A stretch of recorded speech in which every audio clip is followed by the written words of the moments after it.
pasar. Y luego los vi apartados. ¿Sí los has llegado a ver? Yo conocí un muchacho en Colina, ese muchacho para predicar, hermano, un caballo. El muchacho de verdad predicaba y era muy bueno, Dios lo usaba, el Espíritu Santo se derramaba. Y hoy ver que ya no está en la iglesia y hasta consume drogas también. Uno dice, hombre, si yo fuera Leonardo antes y le dijera al muchacho el día de mañana no va a estar en la iglesia, yo diría, no, eso no lo creería nunca. Por eso dice la Biblia que el que crea que esté firme, mire que no caiga y hay que retener lo que tenemos, porque si no viene el hurtador. Vea, ¿sabe que la Biblia dice que el diablo vino para matar, hurtar y destruir? Si usted nota, no dice matar, robar y destruir, sino dice hurtar. ¿Usted sabe cuál es la diferencia entre robar y hurtar?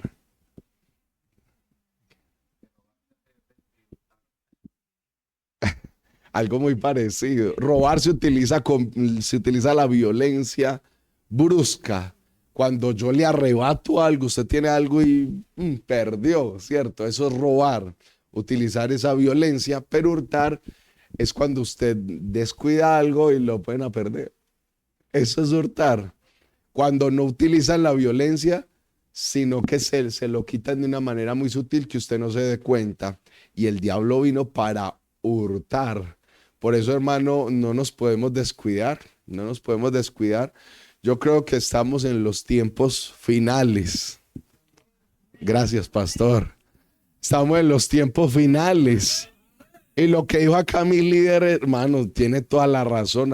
Uno en nuestra humanidad tenemos que vivir como si el mundo no fuera a acabar, pero espiritualmente como si el Señor viniera, cierto, es como si el Señor viniera ya. ¿Cómo sería si el pastor lo llama a usted y le dice, hermano, le voy a visitar mañana? Usted le dice, más o menos a qué horas viene, pastor. Va a llegar a las 12 para que me tenga almuercito. Entonces, ¿usted cómo va a tener su casa? ¿Cierto? Usted la va a tener bien. ¿Por qué? Porque lo espera. Si usted no lo espera, bueno, usted estará relajado y bueno, habrá desorden más rato en la tarde, hago oficio, lo que sea, pero usted lo espera, usted arregla sus cosas, ¿cierto? ¿Sabe que estamos esperando al Señor? Y algunos lo tienen por tardanza, ¿cierto? Pero yo creo que el Señor puede venir ya. Amén. Y hermano, y qué rico que estuviéramos acá en tremenda candela, en tremendo avivamiento y que el Señor viniera ya, ¿cierto? ¿Cuánto nos vamos con el Señor? Uy, no, hermano. ¿Cuánto nos vamos con el Señor? Bueno, otro poquito. Los demás como que se van a quedar. Yo creo, hermano, que esa es nuestra esperanza y por eso estamos acá en el Evangelio. Yo para el infierno no me quiero ir. Yo me quiero ir es para el cielo, ¿cierto? Y al Señor le seguimos porque le amamos. Vea, hermano, estar hoy acá es un honor muy tremendo. La verdad, eso es para uno estar muy agradecido con Dios. Aunque, mejor dicho, estoy pero re mal de la tos. Ayer, hermano, casi ni duermo. Y mi esposa dijo, ¿usted cómo hacer para predicar mañana? Yo esta mañana me invitaron a un campamento. Y es de verdad que yo, uy, Señor, ayúdeme. Pero bueno, acá estamos. Aunque no llegué al punto de la indigencia, que fue la pregunta del pastor, pero si el Señor no hubiera llegado allá, hubiera estado. Pero empezó por unos amiguitos, vea, consuma un poquitico. Y yo recuerdo cuando le dije al amiguito, entre comillas, que no, me dijo, tan gallina. Y yo para demostrar que sí era un varón, llegué, pase pues, yo consumo. Y empecé con un pasecito y yo digo, no, bueno, yo controlo esto, voy a consumir cuando yo quiera. Y eso es lo que se mete cada uno en su mente, que yo consumo cuando yo quiera, pero al principio puede ser así, controla la droga, decide cuándo quiere consumir, pero ya luego intercambian los roles y es la droga el que controla hermano, a la persona. Este tema de la droga es hermano, eso es un demonio tremendo, una legión de demonios tremendo. Eso no es, pues, deje de consumir y ya. Para mí fue muy difícil. Cuando yo llegué a la iglesia, para mí fue muy difícil dejar eso. Vea, yo estaba consumiendo a lo último Sacol, éxtasis, marihuana, cocaína. Y cuando llegué a la iglesia, Dios empezó a hacer una obra y yo ya sentía que Dios me estaba llamando. Y entonces yo llegué y dije, voy a empezar a ir dejando cositas. Y yo lo primero que dejé fue, yo dije, voy a dejar el Sacol. Me queda toda una noche, hermano, consumiendo una bolsa allá en el barrio de Las Colinas. Y yo dije, voy a dejar primero el Sacol porque yo creo que eso es más pecado que la marihuana. Imagínense, pues. Luego dejo la cocaína porque yo creo que es más pecado que la marihuana. Y yo creo que de último dejo el cigarrillito. Y hermano, y verdad, y eso es un proceso. Yo no le voy a decir que yo cambie así. Cuando yo dije, le voy a entregar mi vida a Dios y empecé a asistir allá a la cuarta de Armenia, que por cierto, eso fue un milagro tremendo. Porque mi mamá me llevaba cuando yo era un niño a la iglesia tercera.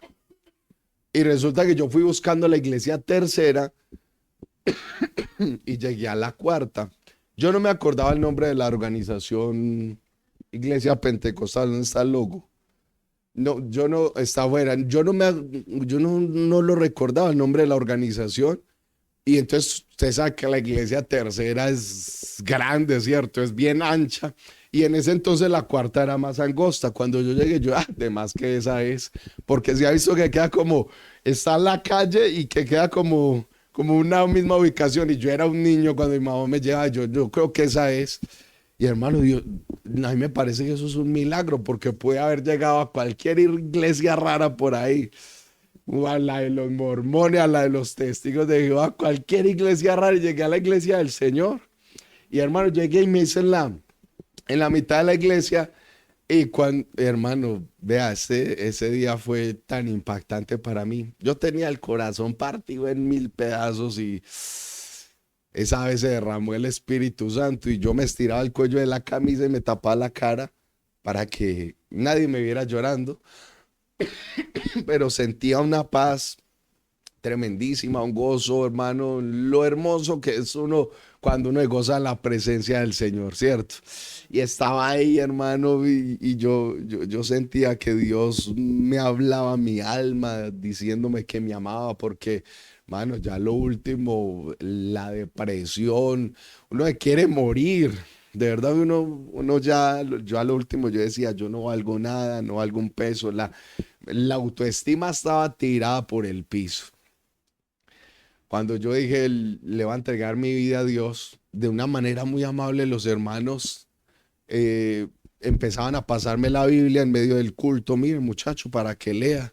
Me pasaban la Biblia y yo decía, me tengo que conseguir una Biblia para empezar a leer. Oiga, hermano, y había un hermano que tenía una Biblia bien bonita y entonces resulta que yo me le hice cerca a ese hermano en un culto. Y entonces llegó el que dirigía, hermano, cerremos los ojos, vamos a orar. Y hermano, yo llegué con esa Biblia, esa fue. Y la primera Biblia que tuve, de verdad, se la robé un hermano y esa Biblia me la llevé para la casa y yo era ahí con la Biblia. Présteme esto, hermano, no me lo voy a robar. Y yo era, ¿dónde empiezo a leer? Yo creo que lo mejor está al final. Y empecé a leer Apocalipsis y cosas que ni entendían, hermano, pero lo que sí entendía era que Dios me estaba llamando. Y esa Biblia, hermano, yo llegaba y me iba para la iglesia y me la metía bajo la camisa para que nadie me viera porque me avergonzaba de que me vieran yendo para la iglesia. Y yo llegaba, pero cuando llegaba a la iglesia sí la sacaba, pero no me la dejaba ver del hermano. Oiga, hermano, y una vez llego y me la vio. Digo, es que hay mi Biblia.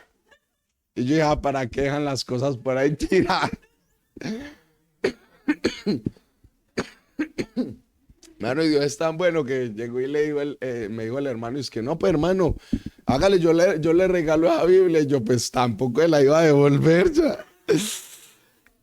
Pero llegó y me la regaló, y hermano, y empezó de verdad, ese proceso tan bonito, hermano, en Dios, porque, ay, hermano, las experiencias con Dios son muy bellas. Tanto tiempo, hermano, que desgasté de mi vida, hermana Almonací, la bendiga. Y tanto tiempo que desperdicié en mi vida, hermano, con drogas, una cosa y la otra. Ay, vea, si yo pudiera volver a nacer, le entregaría de nuevo mi vida al Señor. Si tuviera 2, 3, 4, 5, 10 vidas, las 10 vidas las viviría para mi Dios, porque no existe mejor vida. ¿Alguien está de acuerdo que le rinda un aplauso al Señor? No existe mejor vida, ¿cierto?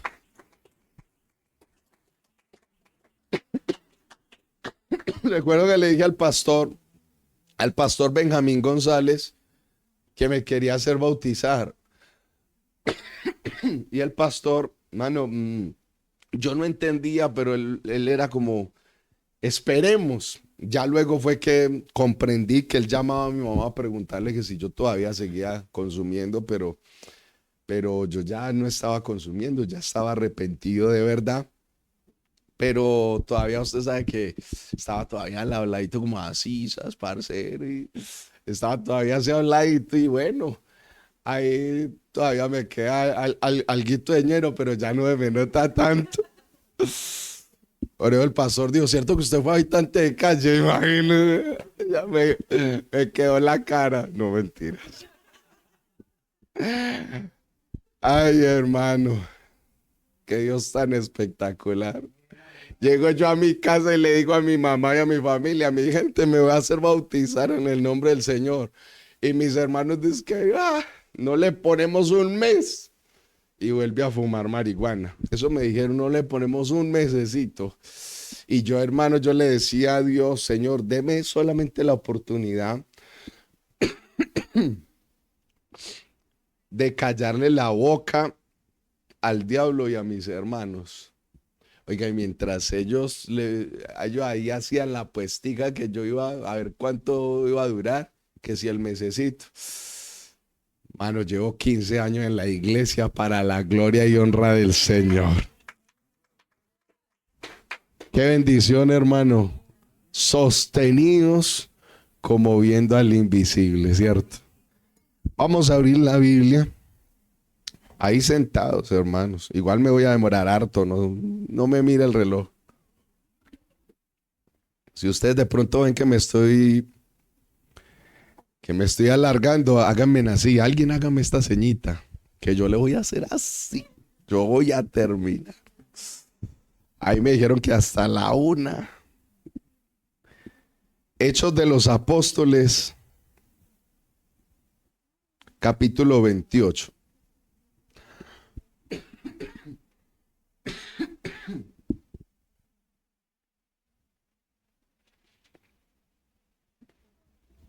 Es el último capítulo del libro de los Hechos.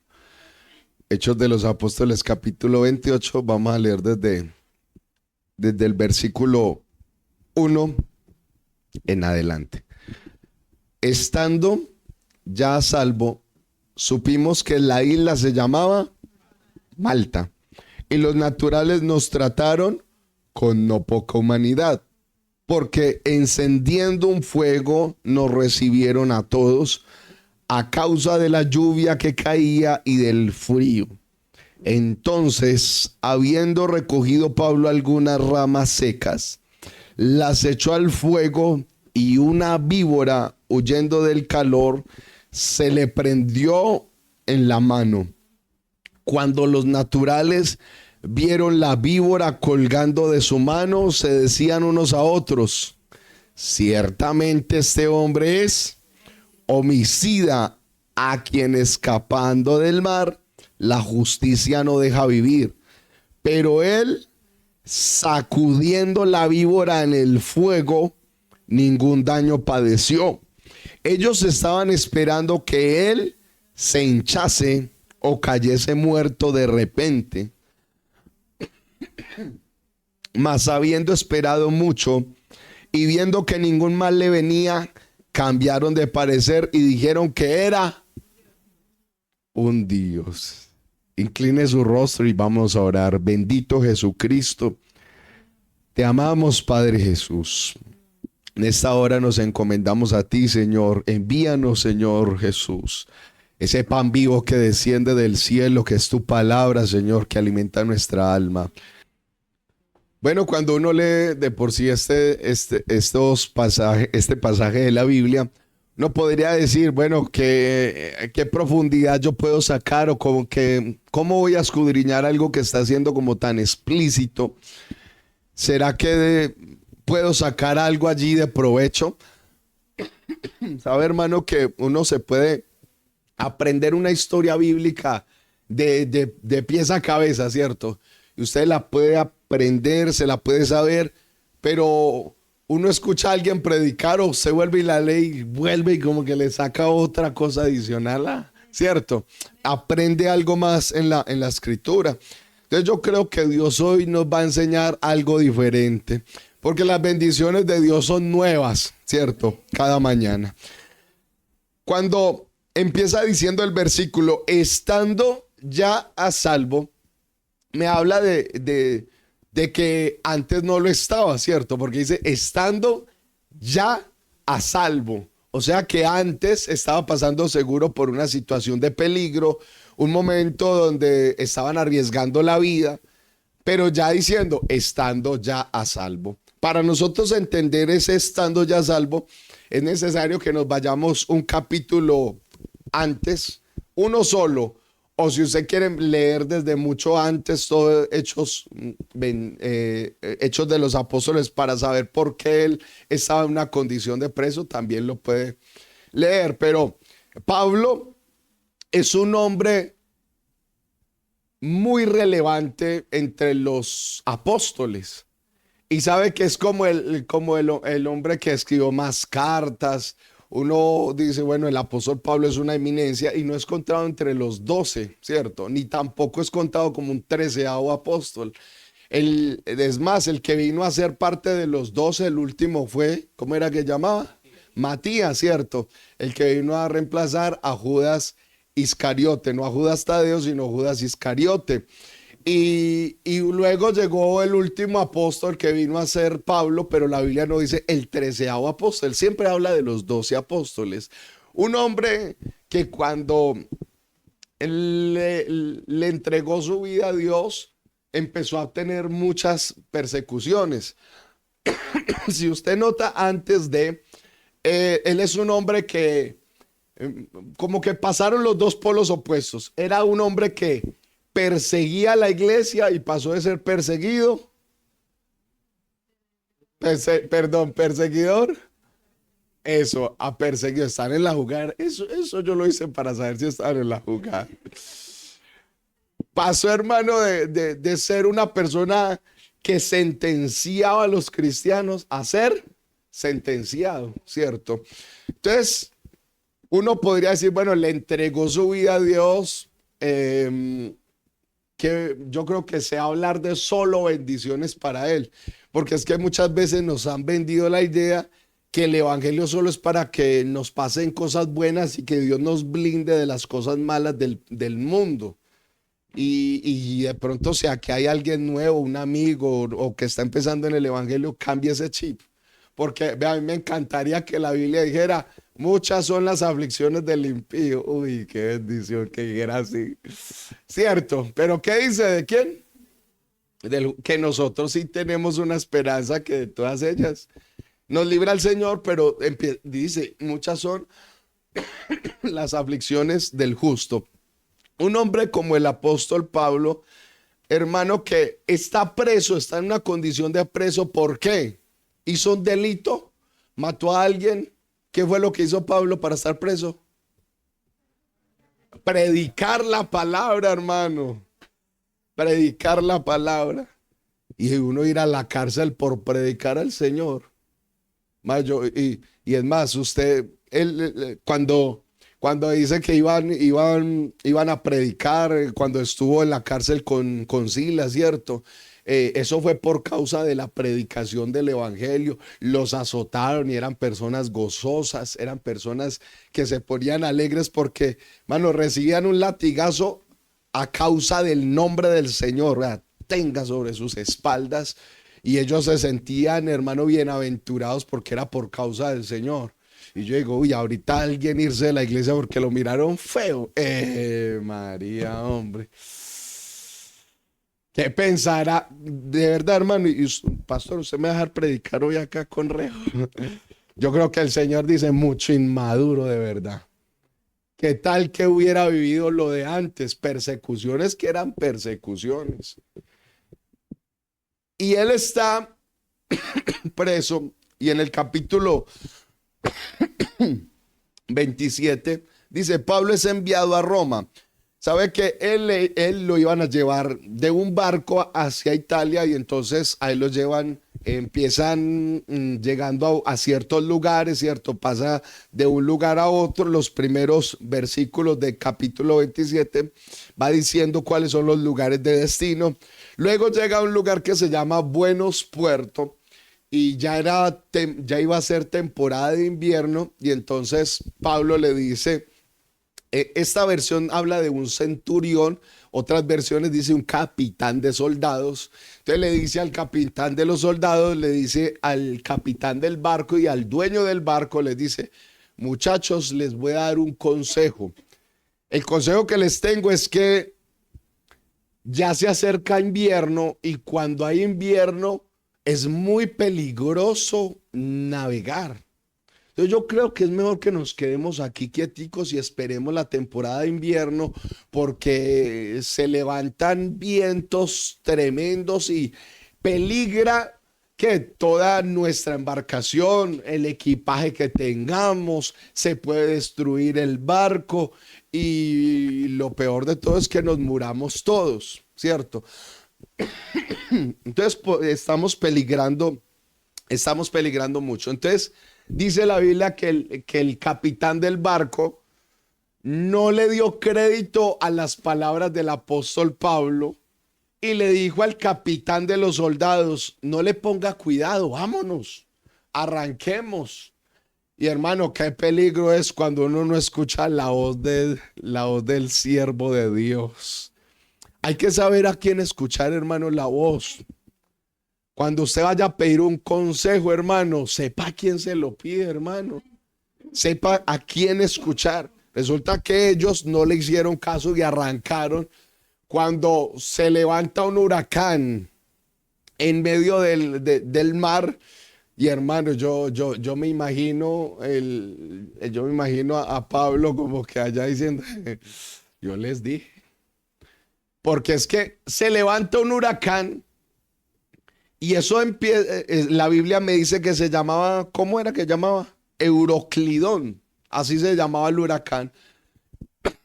Y el huracán empezaba con vientos muy fuertes. Y una cosa es hablar de un remolino. Un remolino es cuando giran vientos así en pocas cantidades, pero un huracán me habla de algo mucho más grande. Estaba investigando y un huracán puede alcanzar una velocidad más de 200 kilómetros por hora. Y sabe que cuando hay huracanes en el mar, eso levanta grandes cantidades de agua. Es más, se han visto que cuando hablan de un huracán que se está acercando a alguna orilla, a alguna costa, eso cae mucha agua, cae aguacero. Pareciera que fuera agua que cae del cielo, aguacero, pero no, es agua que saca el mismo huracán y los vientos recios los soplan, ¿cierto? Y la Biblia me habla que se levantó un huracán llamado Euroclidón y ellos estaban luchando para que el barco no se dañara.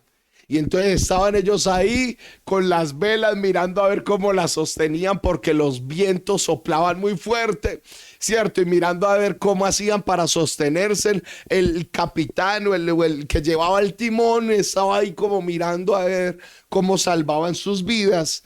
De tal manera que la Biblia dice que estaban en un naufragio. Cuando usted está en un naufragio, no tiene un lugar de destino. No hay para dónde dirigirse.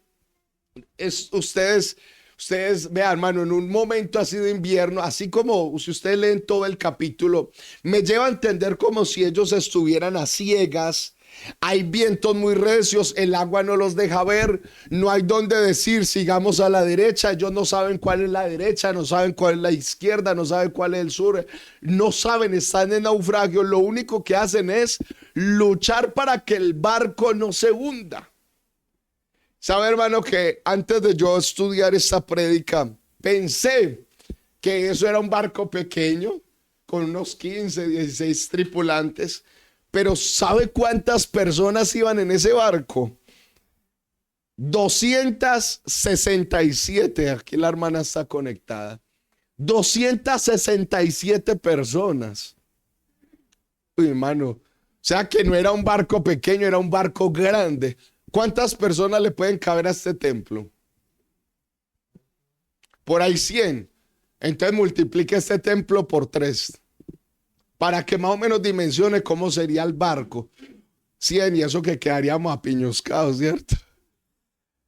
Y eso que 100, pero sin hablar de equipaje. Usted cuando viaja, usted va con equipaje, ¿cierto? Usted sabe que usted lleva sus provisiones y esto. Entonces él iba al barco grande, ellos llevan sus provisiones, su equipaje, y están en el naufragio. ¿Cuántos días? ¿Alguien sabe? ¿Conoce la historia? 14 días estuvieron ellos en el mar. ¿Usted cree, hermano, que el desespero que tenían tuvo que haber sido tremendo? Los niños, ellos no llevaban provisiones para 14 días en el mar. Me imagino que el alimento que ellos tenían lo tenían que proporcionar para que rindiera el tiempo, ¿cierto? Pero no era una situación fácil. 14 días, hermano. Yo creo que aguantaban hambre. 14 días ahí. De tal manera que me encuentro con un versículo, hermano, muy tremendo. Vea, yo pensaría, y yo creo que acá, si usted no lo ha leído, va a pensar lo mismo que yo pensaba antes de haber estudiado esta prédica. Yo creo que Pablo estaba ahí en la barca y como que, oh, Dios nos va a ayudar. Pero no fue así. Me encuentro con un en el versículo 20 del capítulo 27. Mire lo que dice. Y no apareciendo ni sol ni estrellas por muchos días, y acosados por una tempestad no pequeña, o sea, muy grande, ya habíamos perdido, ¿qué? Toda esperanza de salvarnos. ¿Quién dijo eso? Pablo. O sea, él dice, yo me incluyo con toda esta tripulación de 267 personas. Yo me voy a incluir con ellas. Y es que hemos perdido toda esperanza de salvarnos. Como quien dice, aquí no hay nada que hacer. ¿Cierto? Yo le pregunto algo, en alguna situación de la vida usted ha pensado, aquí no hay nada que hacer, levánteme la mano. Uy, los otros son marcianos, ¿qué? Uy, mis respetos. No, yo creo que eso nos ha pasado a todos, no nos hagamos aquí los supercristianos, a todos. Porque uno a veces, man, usted imagina usted ir donde el médico y que le diga esa enfermedad que usted no tiene cura.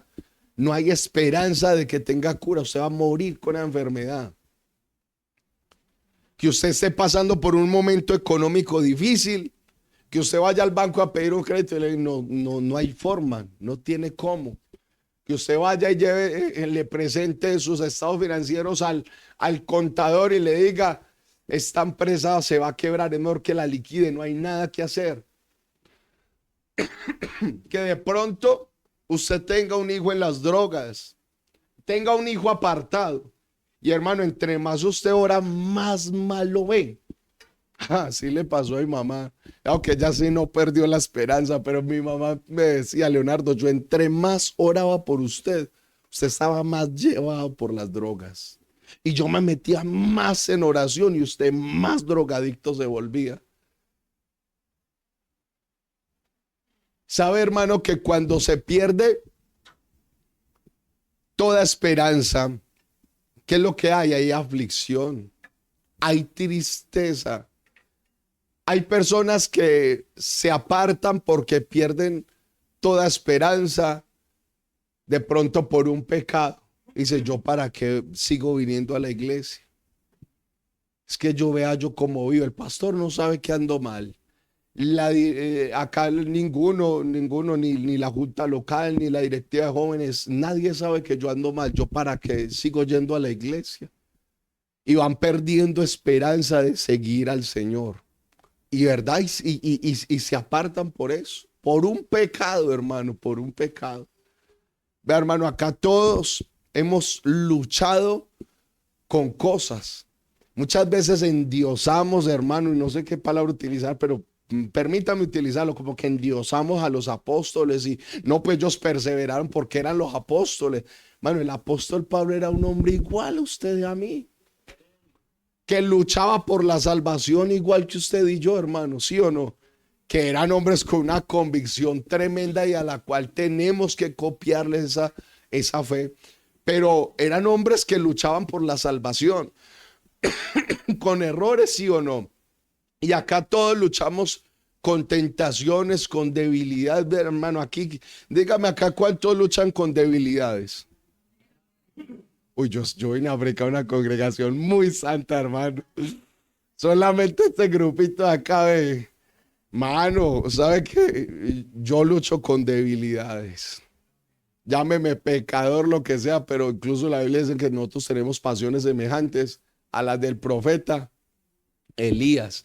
Tenemos lucha, hermano, debilidades. Alguien de pronto pensará, no, el pastor, ¿qué debilidad va a tener? Él es un pastor y Dios lo blinda para que no sienta tentación. No, hermano, él lucha igual que usted y yo, ¿sí o no?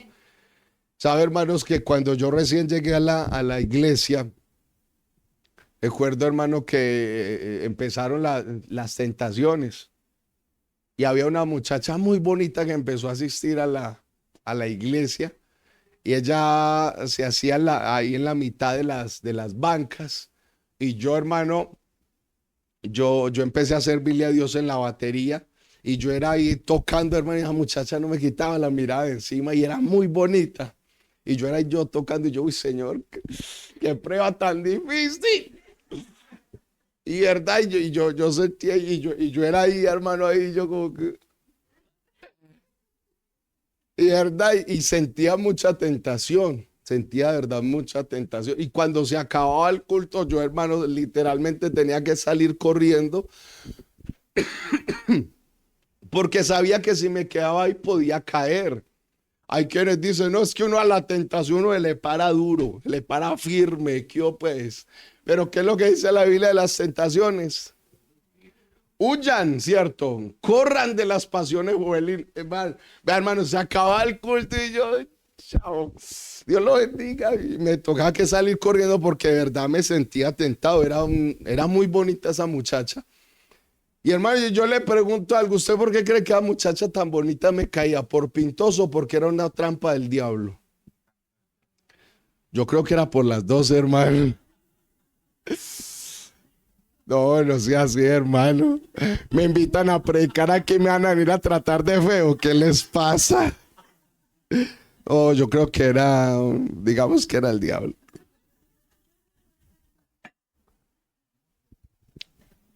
Ahora que solamente los jóvenes o también los ancianos. Ay, hermano, vea, me pasó algo tan épico.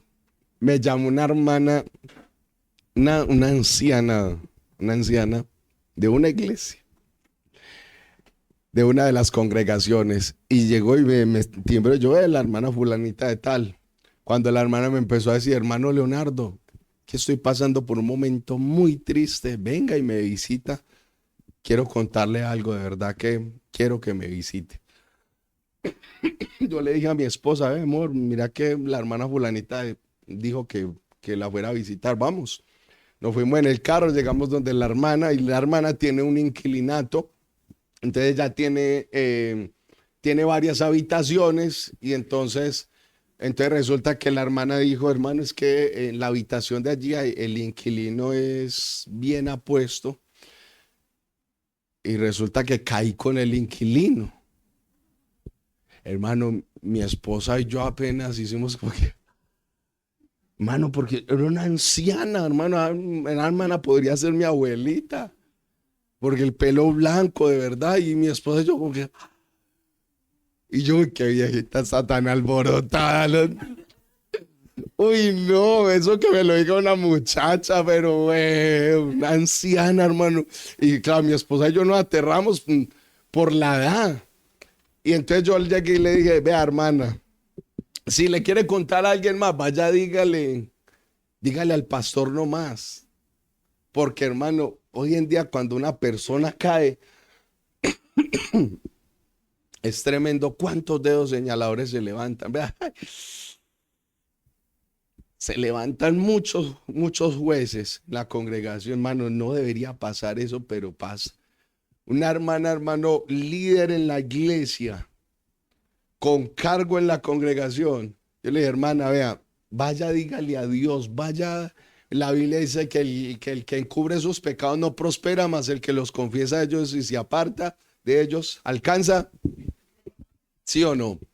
Haga eso, hermana. Vaya, pídale perdón, que Dios la restaura. Pero si quiere irle a contar a alguien más, vaya, dígale al pastor, no más. Porque o si no, ¿sabe qué va a pasar? Lo que usted sabe que va a pasar. Empiezan muchos a decir, y esa no era la líder, y esa no era tan, y la edad que tiene y esto, ay, como predica de bonito, ay, ay, ay, ay, ay. Ay, hermano, vea, tenemos que aprender de verdad a tener misericordia, hermano. ¿Acaso eso no fue, mano, cuando es el otro, que el peso de la ley le caiga con toda, pero cuando soy yo, que Dios tenga misericordia, porque, porque el ser humano era así. Y algo, pero me salgo un poquitico de la predica, Carmen, igual tenemos a fama hasta la una. Pero hermano, algo muy parecido incluso le pasó hasta a David, cuando llegó el profeta, ¿cómo era que llamaba? Ese mismo. Llegó y le dijo, hombre, había un hombre que tenía 1000 ovejitas y había el otro que tenía solamente unita. Y resulta que ese hombre de 1000 ovejas fue y le quitó la única ovejita que tenía. Y se la quitó y lo dejó sin nada. Y él llega y saca su espada todo indignado y dijo, ¿dónde está que ese hombre es digno de muerte? ¿Sí o no? Y le dijo, ese hombre es usted. ¿Y cuál fue el salmo que él escribió? Ten piedad de mí, oh Dios. ¿Cierto? Conforme a la multitud de tus bondades, borra mis rebeliones, límpiame de mi pecado, reconozco que usted lo sabe. Venga, un momentico, porque es que usted dijo que era digno de ¿qué? No de misericordia, sino digno de muerte. Y me imagino David diciendo, es que no pensé que fuera yo pensé que era él. Y él era digno de muerte, pero yo soy de misericordia. Porque muchas veces nos pasa eso, hermano, y si alguien acá usted ve que ha fallado, hermano, acérquese y dígale, hermano, tenemos un Dios tan poderoso que levanta del polvo al pobre y al menesteroso alza del muladar para hacerlo sentar junto a los príncipes de su pueblo. Hermano, tenemos un Dios que restaura. Alguien dele fuerte ese aplauso al Señor.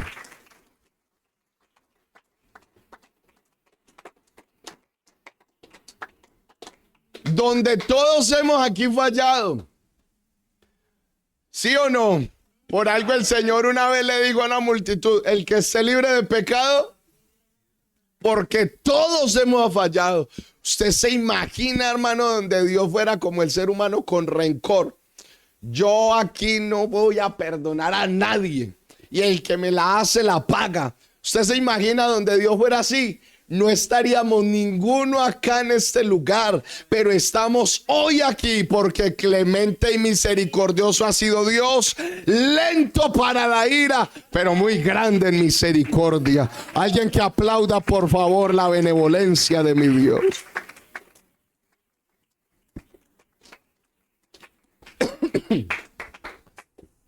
Está bueno le faltan 2 buñuelitos.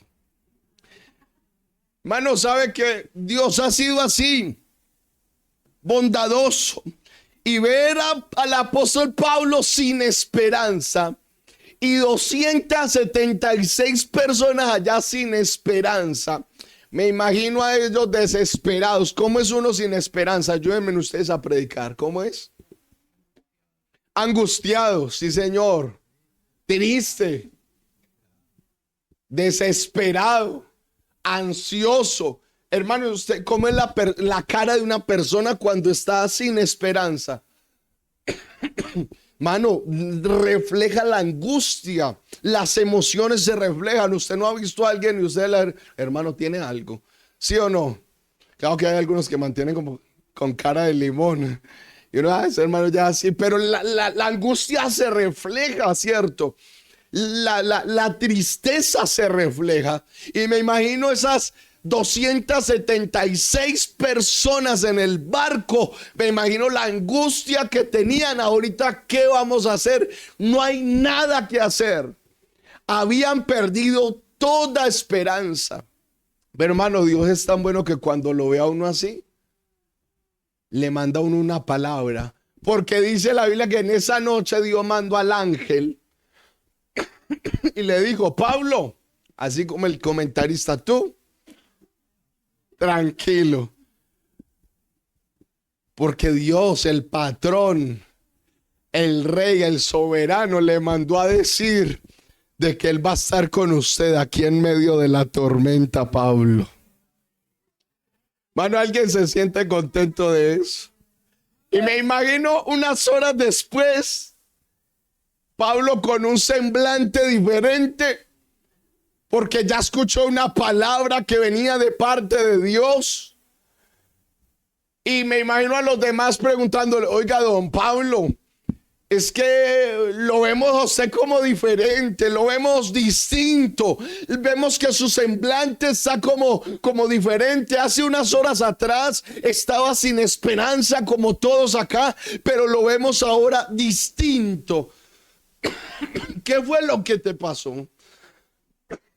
Pero me imagino, hermano, Pablo diciéndole a toda la tripulación: estemos tranquilos, porque vino palabra de Dios y nos mandó a decir de que ninguno de los que estamos acá en la tripulación va a morir, porque Él prometió que va a estar con nosotros en medio de la tormenta. Y yo creo, hermano, en esta noche con mucha seguridad de que por ese problema en el que estás pasando, Dios está con usted también ahí en medio de la tormenta.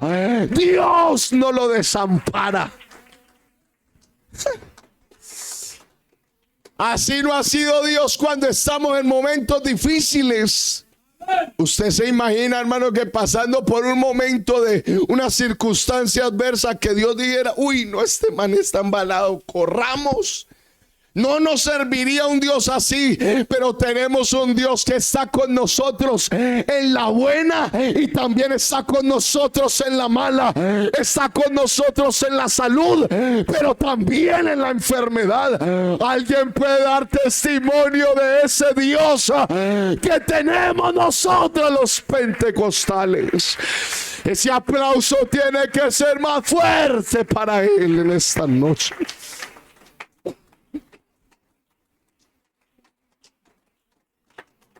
Ay, hermano, qué bendición este Dios. Y hermano, vea, ay, yo me imagino, porque la Biblia dice que el ángel le dijo: ten ánimo. El ángel se le ve, hermano, yo no soy ángel, tengo carita así, pero Dios me mandó a decirle a alguien hoy aquí que ha venido angustiado por un problema: tenga ánimo, porque yo estoy con usted ahí en ese problema. ¿Cuántas veces, hermano, necesitamos solamente una palabra para subir el ánimo? Hemos venido, hermano, ¿cuántas veces hemos venido angustiados a la iglesia? ¿Sí o no? Hemos venido cabizbajos así, angustiados, tristes. Nadie sabe el problema por el cual estoy pasando. Llego y me siento en la iglesia. Estoy pasando una tribulación muy difícil, pero llega alguien aquí con una palabra de parte de Dios. Y yo vengo a decirle a alguien hoy vamos a predicar una palabra poderosa, una palabra que restaura, una palabra divina para subirle el ánimo a alguien. Dele más fuerte ese aplauso, por favor, al Rey.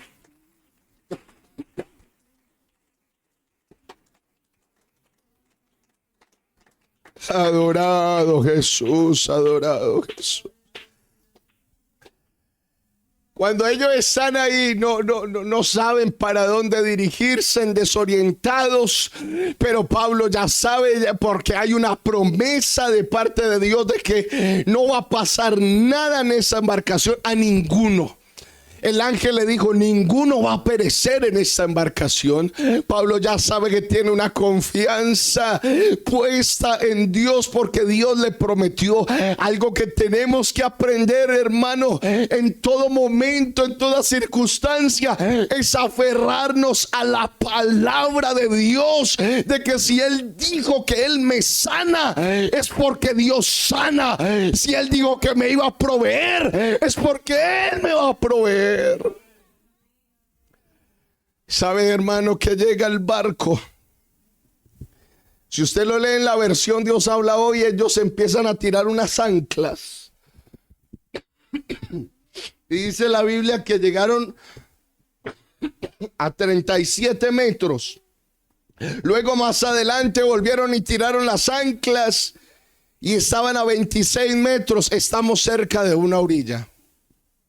Cuando uno está cerca de una orilla, muchas veces pensamos que es como las playas, que son arenas, pero a veces hay unos que son con piedras, ¿cierto? No, son unas orillas rocosas. Y ellos sabían que iban muy rápido porque los vientos soplaban muy fuerte. Y ellos le decían a toda la tripulación, estemos preparados, porque a esta velocidad, si llegamos a una orilla, muy posiblemente el barco se va a destruir. Cuando llegan a una isla llamada Malta, el barco recibe un impacto. Y fue tan tremendo el impacto, la Biblia dice que el barco se empezó a destruir porque las olas golpeaban el barco. Y cuando, hermano, uno dice, bueno, 14 días en naufragio en el mar, ellos se bajan y bueno, lo más lógico es que empiecen a descansar. Pero como era temporada de invierno, hacía mucho frío. La Biblia dice que hacía frío. Y vemos a Pablo que empieza por allá a cortar unas ramas. Y dice, voy acá a hacer una hoguera porque está haciendo mucho frío y vamos a levantar un fuego. Y alguien, hermano, podría decir, oiga, este señor, 14 días en el naufragio, descanse, señor Pablo. Deje que los demás nos atiendan, porque la Biblia dice que llegaron los naturales, los de esa isla, y los empezaron a atender no con poca humanidad, o sea, con mucha humanidad. Sabe que muchas veces pensamos, cuando uno lee no con poca humanidad, fue que lo recibieron mal. No, antes fue con mucha humanidad. Los recibieron bien. Y Pablo, hermano, está allí recogiendo ramas y él va a echarlas allí en el fuego porque hace frío. Y la gente está diciendo, pero ¿qué hace este señor? Debería estar descansando. Acabamos de tener un impacto. La nave sufre un impacto. Es para que todos estemos aquí tranquilitos descansando. Hermano, ¿acaso no es lo mismo que nos pasa a nosotros en la vida? Cuando recibimos impactos, llega el médico y le da un impacto de la enfermedad. Ahora llegó y pasó la hermana y de pronto el médico no le da muchas esperanzas a su hijo y eso es un impacto que le llega a la vida de la hermana. Y muchas veces sufrimos impactos en nuestras vidas, pero a pesar de todo eso venimos a la iglesia con mucho ánimo de querer seguir haciendo cosas para Dios. Y yo no sé cuántos aquí siguen, hermano, a pesar de los problemas, con muchas ganas de seguir haciendo cosas para Dios. ¿Será que hay de esos aquí en la iglesia aquí de Villa Centenario? Hay gente de esos aquí que a pesar del problema quiera seguir haciendo cosas para Dios. Adórelo a Él, adórelo a Él, adórelo a Él. Le servimos a Dios con y sin problemas.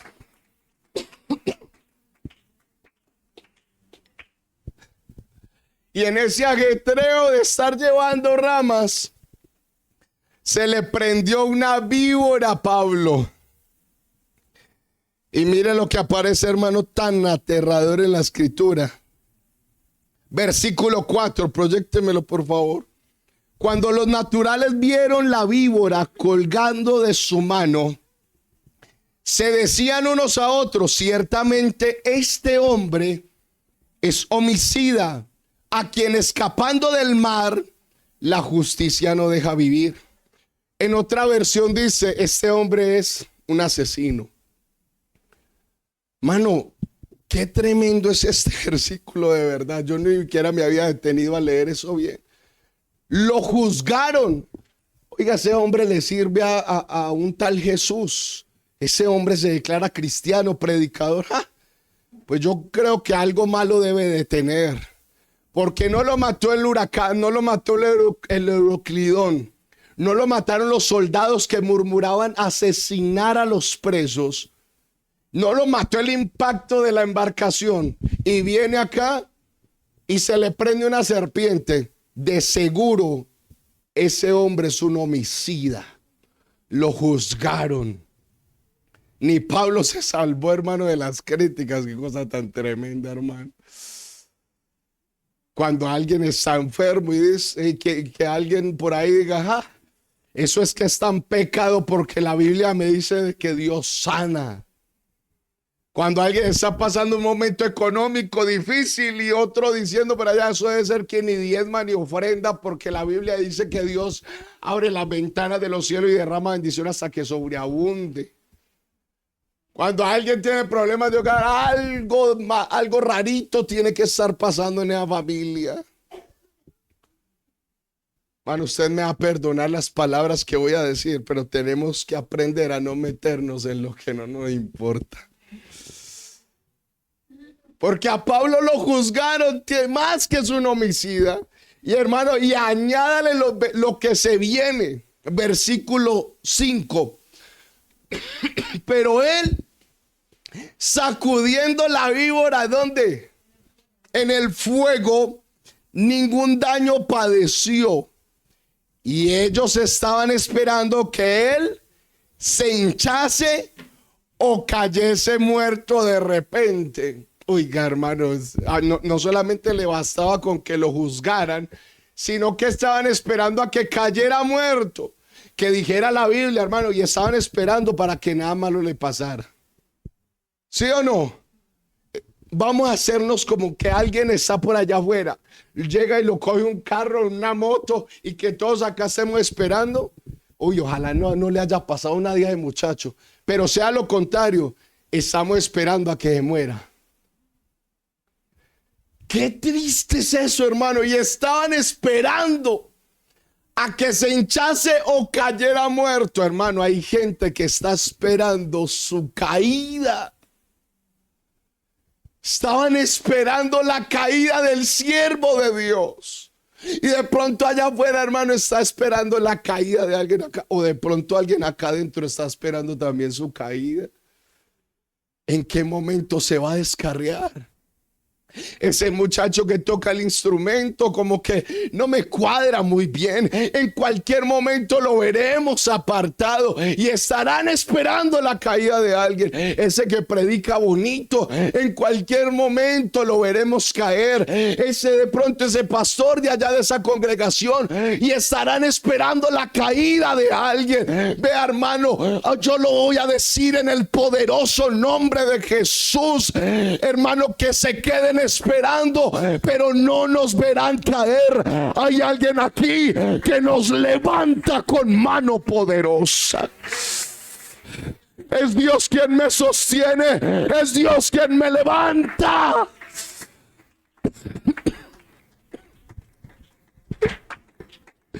¿Cuántas veces, hermano, el diablo ha estado esperando en qué momento vas a caer, en qué momento vas a tirar la toalla, y estará esperando en qué momento vas a volver atrás? Pero lo que no sabe el diablo es que en esta noche nos íbamos a llenar del poder del Espíritu Santo. Se van a quedar esperando nuestra caída, pero hay alguien aquí que nos saca con mano poderosa. Dele más fuerte ese aplauso al Rey en esta noche.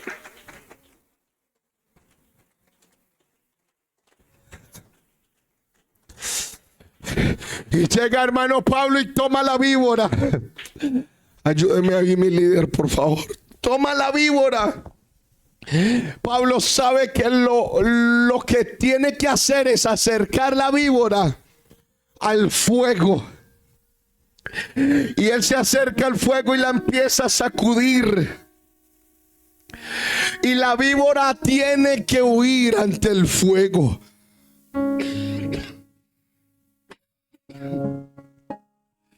Alguien de pronto ha traído una víbora acá y lo tiene prendido ahí en su mano. Nadie sabe la víbora que tienes ahí colgando en su cuerpo.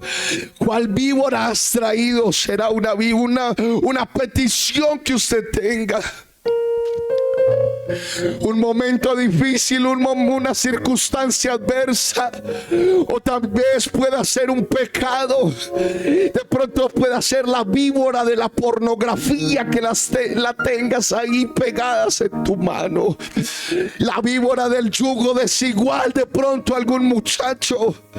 La víbora de cualquier enfermedad espiritual que pueda tener, y la tengas ahí aferrada en tu brazo. Yo le quiero decir a los hermanos hermosos de este lugar: hay un fuego en el cual tú puedes traer la víbora y sacudirla en el poderoso nombre de Jesús. Y yo creo que en esta noche hay fuego del Espíritu Santo. Alguien hoy podrá sacudir la víbora que tienes ahí en tu cuerpo.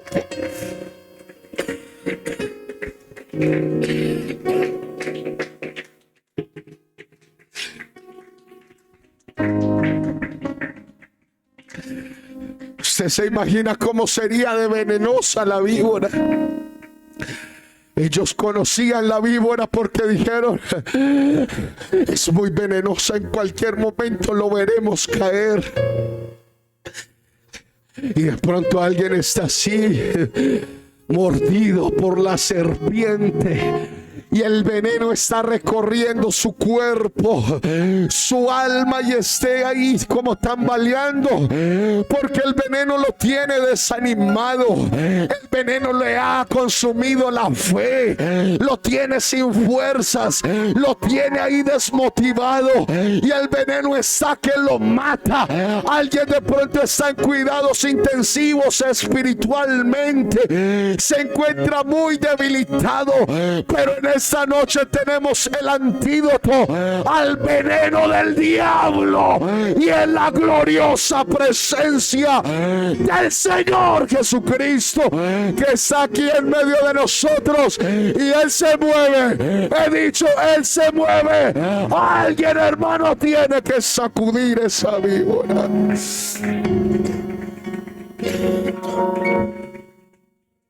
el antídoto. Hay una palabra de parte de Dios que se la voy a dar, para que usted se llene de fe y de convicción en la prueba. Estas señales seguirán a todos los que creen. En mi nombre echarán fuera demonios, hablarán en otras lenguas, si bebieren cosa mortífera no les hará daño, en sus manos tomarán serpientes. El diablo se va a quedar con las ganas de verlo caer. El infierno se va a quedar con las ganas. Pero estoy hablando con los domadores de víboras. Hay domadores de serpientes. El diablo no te va a poder tocar, porque hay fuego, hay fuego, hay fuego, hay fuego en el nombre de Jesús.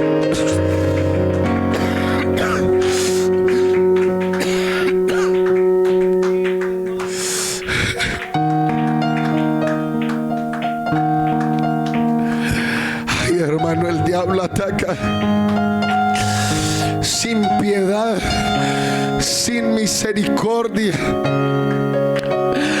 ataca con ganas. He visto muchos desfallecer. He visto muchos volver atrás. He visto a muchos hermanos pensando que ya no pueden más y tiran su toalla. Yo no puedo seguir adelante. Esta situación me está carcomiendo. Y yo quiero invitar a alguien que venga con su petición y traiga esa víbora aquí en el altar. Quiero invitarlos aquí en el altar. Venga, hermano, venga. Vamos a hacer un altar aquí.